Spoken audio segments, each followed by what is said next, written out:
Si le pH de votre sang chute en dessous de 6,8 ou passe au-dessus de 8, vous êtes mort. Heureusement, la nature est bien faite.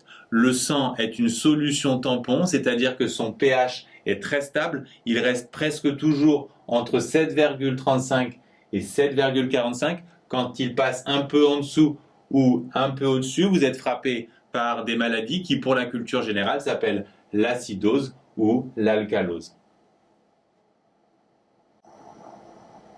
Parmi les espèces qui stabilisent le pH sanguin, on trouve le couple acide-base associé au bicarbonate. Si on imagine qu'on introduit un excès d'ion hydroxyde dans le sang, il va être absorbé par l'acide de ce couple, si bien que les augmentations de pH sont amorties. Inversement, si on introduit un excès d'ion H3O+, ils seront absorbés par la base de ce couple, si bien que les diminutions de pH sont elles aussi amorties.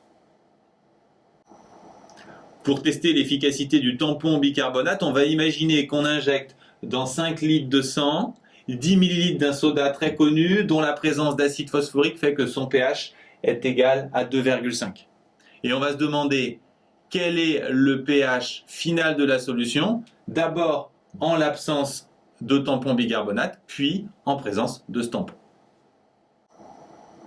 Le pH final du sang après l'injection est lié à la quantité d'ion H3O+, qu'on y trouvera, qui vient soit directement du sang, donc de la quantité initialement présente, auquel se sera ajoutée la quantité d'ion H3O+ injectée. Pour déterminer la quantité initiale d'ion H3O+ dans le sang, on va passer par la concentration qui est reliée très simplement au pH par la formule que vous connaissez bien. Puisque le pH sanguin fait 7,4, on va avoir 10 puissance moins 7,4, et donc ce résultat après application numérique. Ensuite, si on veut passer à la quantité de matière, rappelez-vous N égale C fois V, donc on va multiplier par le volume sanguin, et on trouve finalement la quantité d'ion H3O+ présente initialement dans le sang. Exactement de la même façon, on détermine la quantité d'ion H3O+ injectée par le soda. Le soda a un pH de 2,5, donc sa concentration en ion H3O+, ça sera 10 puissance moins 2,5. Et si on fait N égale C fois V, on prend bien le volume injecté et on trouve cette fois 3,2 fois 10 moins 5. Si on compare ces deux quantités de matière, on voit que la quantité de matière injectée est bien plus grande que la quantité de matière initialement présente en ion H3O+. Puisque cette quantité est négligeable, on peut admettre qu'à la fin, on a uniquement la quantité de matière de H3O+ qui vient de l'injection. Et pour avoir la concentration, on va diviser, mais cette fois, attention, par le volume sanguin. Ce qui fait que dans le sang, on aura une concentration de 0,6 fois 10 moins 5. Et pour avoir le pH, on applique la formule pH égale moins log de H3O+. On va trouver 5,2. Donc en l'absence de tampon bicarbonate, avec une telle injection, vous êtes mort.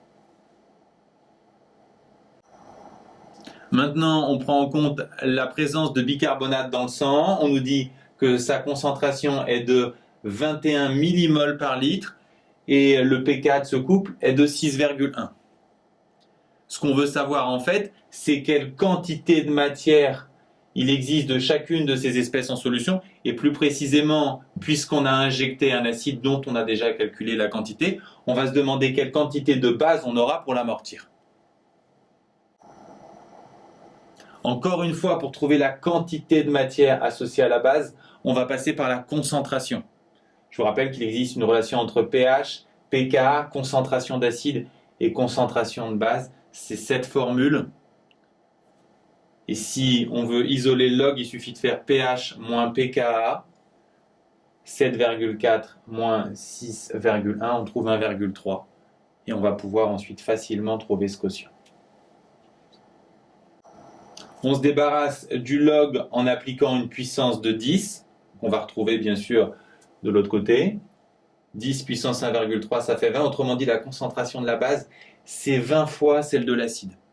Et c'est intéressant, et c'est particulièrement simple, parce qu'on avait un total des deux qui faisait 21 moles par litre. Puisque le total fait 21 moles par litre, en fait, on peut éviter une équation et voir qu'il y a une solution simple. c'est la base à une concentration de 20 millimoles et l'acide 20 fois plus faible puisque c'est 1 millimole et le total fait bien 21 millimoles. Pour déterminer la quantité de base, on va encore appliquer la formule N égale C fois V, avec V le volume sanguin, si bien que la quantité de base qui doit absorber l'ion H3O+, c'est 1 fois 10 moins 1 mol, qui est beaucoup plus grande que la quantité d'ion H3O+, à absorber. Donc, les ions H3O+, vont faire très très peu varier la quantité de base, donc le pH non plus ne va pas varier. Et donc, grâce au tampon bicarbonate, vous allez rester en vie.